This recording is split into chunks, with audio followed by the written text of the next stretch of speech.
దేవుని పరిశుద్ధ నామంలో మీ అందరికీ కూడా వందనాలు తెలియచేస్తూ ఉన్నాను. ఈ ఉదయకాల సమయంలో దేవుడు మనందరినీ కూడా బలపరచును గాక. ఆయన వాగ్దానము ద్వారా మనందరికీ మేలు చేయును గాక. మరి ఈరోజు మనము వాగ్దానమును ధ్యానిద్దాము. ఇర్మియా గ్రంథము 15వ అధ్యాయము 11వ వచనంలో ఈ రీతిగా వ్రాయబడి ఉంది కదా! నిశ్చయముగా నేను నీకు మేలు చేయవలెనని నేను నిన్ను బలపరుచుచున్నాను అని చెప్పి, మరి దేవుడు ఈరోజు మనకు మేలు చేయాలని, బలపరచాలని దేవుడు వాగ్దానం చేస్తూ ఉన్నాడు. అయితే ఎవరికి మేలు చేయాలి? ఎవరిని బలపరచాలి?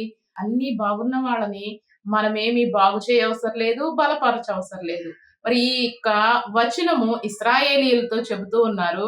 అయితే ఇశ్రాయేలీయులు ఏ స్థితిలో ఉన్నారో గనక మనం ఒకసారి పరిశీలన చేసినట్లయితే ఇదే 15వ అధ్యాయము మొదటి 3 వచనాల్లో కనిపిస్తూ ఉంది కదా! మరి కొద్దిమంది ఇర్మియా దగ్గరకు వస్తూ ఉంటారు. వారితో దేవుడు ఈ రీతిగా చెబుతూ ఉన్నారు కదా! మరి 4 విషయాలను దేవుడు ప్రాముఖ్యంగా చెబుతూ ఉన్నాడు. మొదటిగా, ఇదిగో చావునకు విధించబడిన వారు చావునకు, ఖడ్గమునకు నియమించబడిన వారు ఖడ్గమునకు, క్షామమునకు నియమించబడిన వారు క్షామమునకు, చెరకు నియమించబడిన వారు చెరకు వెళ్ళిపోతారు. ఈ 4 విషయాలు కూడా ఇశ్రాయేలీయుల గురించి దేవుడు చెబుతూ ఉన్నాడు. అంటే 4 రకాల బాధలు ఇశ్రాయేలీయులను చుట్టుముట్టి చెదరగొడుతూ వారిని విచ్ఛిన్నము చేస్తూ ఉన్నాయి. అయితే వారి యొక్క అవిధేయతను బట్టి దేవుడు వారిని చెదరగొడుతూ ఉన్నాడు. అయితే అటువంటి సమయంలో ప్రవక్త అయిన యిర్మీయా మొరపెడుతూ ఉన్నాడు. ఇదిగో ఈ 4 విధములైనటువంటి బాధల చేత వారు మేలనేది లేక బలహీనులయ్యి, వారందరూ కూడా ఇశ్రాయేలీయులు కన్నీరు మున్నీరై వారి యొక్క పాపమును బట్టి వారు ఏడుస్తూ ఉన్నప్పుడు ప్రవక్త అయిన యిర్మీయా వారి ద్వారా వారి కొరకు ప్రార్థన చేస్తూ ఉన్నప్పుడు దేవుడు అంటూ ఉన్నాడు కదా, ఇదిగో వారిని నేను చెదరగొడతాను, కానీ మరలా నేను వారిని ఏం చేస్తానంటే ఇదిగో వారికి నేను మేలు చేస్తాను, వారిని నేను బలపరుస్తాను. ఎలా మరి వీరు పాపంతో ఉన్నారు, మరి దేవునికి అవిధేయతగా ఉన్నారు, మరణం నుంచి ఎలా తప్పించబడతారు, కరువు నుంచి ఎలా తప్పించబడతారు, చెర నుంచి ఎలా తప్పించబడతారు, ఈ యొక్క ఖడ్గము నుంచి ఎలా తప్పించబడతారు అంటే మనకి ఒకే ఒక్క ఆధారము ఆయనే, ప్రభువైన యేసుక్రీస్తు వారు. దేవునికి మహిమ కలుగును గాక. మరి ఈ దినాల్లో చాలా మంది కూడా అనేక సంఘాలు మరి ఉపవసిస్తూ ప్రార్థిస్తూ ఉన్నారు. కారణం ఏంటంటే శ్రమ దినాలని చెప్పి మరి ప్రతి ఒక్కరూ కొన్ని కొన్ని సంఘాలలో ఉపవసించి ప్రార్థన చేస్తూ ఉంటారు. అయితే మనము ప్రభువైన యేసుక్రీస్తు యొక్క శిలువ ధ్యానము మనం బ్రతికున్నంత వరకు కూడా ధ్యానిస్తూనే ఉండాలి. దేవునికి స్తోత్రం కలుగును గాక. అవును, ఇది 40 రోజులు చేసేటువంటి శిలువ ధ్యానము కాదు, కానీ మన జీవిత కాలం అంతా కూడా శిలువ ధ్యానమును మనము ధ్యానించవలసిన వారమై ఉన్నారు. ఈ కరువు నుంచి, ఈ ఖడ్గము నుంచి, అదే రీతిగా ఈ చెర నుంచి, మరణము నుంచి ఎవరు తప్పించగలరు అంటే ప్రభువైన యేసుక్రీస్తు వారి ద్వారానే మనకి పాప క్షమాపణ దొరుకుతుంది.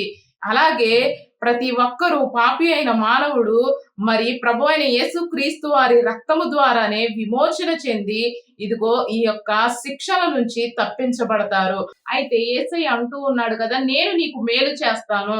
ఇదిగో చెదరగొట్టబడుతున్నటువంటి మీరు, ఇబ్బంది పడుతున్నటువంటి మీరు, శిక్షకు పాత్రులైనటువంటి మిమ్మలను నేను విడిపిస్తాను అని ప్రభువైన యేసుక్రీస్తు వారు అంటూ ఉన్నారు కదా. నిశ్చయముగా వీటన్నింటి నుంచి నేను తప్పించి నీకు మేలు చేసి కృంగిపోయిన నిన్ను నేను బలపరుస్తాను అంటూ ఉన్నారు. అయితే రోమాపత్రిక 3వ అధ్యాయము 26వ వచనంలో ఉంటుంది కదా, క్రీస్తు యేసు రక్తమునందలి విశ్వాసము ద్వారా మనము దేవుని యొక్క కరుణాధారమును మనము పొందుకుంటున్నాము, క్షమాపణను పొందుకుంటున్నాము. అంటే యేసుక్రీస్తు రక్తమును ఎవరైతే విశ్వాసముతో దేవుడు నా కొరకే, నా పాపము కొరకే ఇదిగో ఆయన రక్తము చిందించాడు అని చెప్పి ఎవరైతే విశ్వసిస్తూ ఉంటారో, యేసు రక్తమందలి ఎవరైతే విశ్వాసము కలిగి ఉంటారో వారికి దేవుని కరుణ దిగివస్తుంది.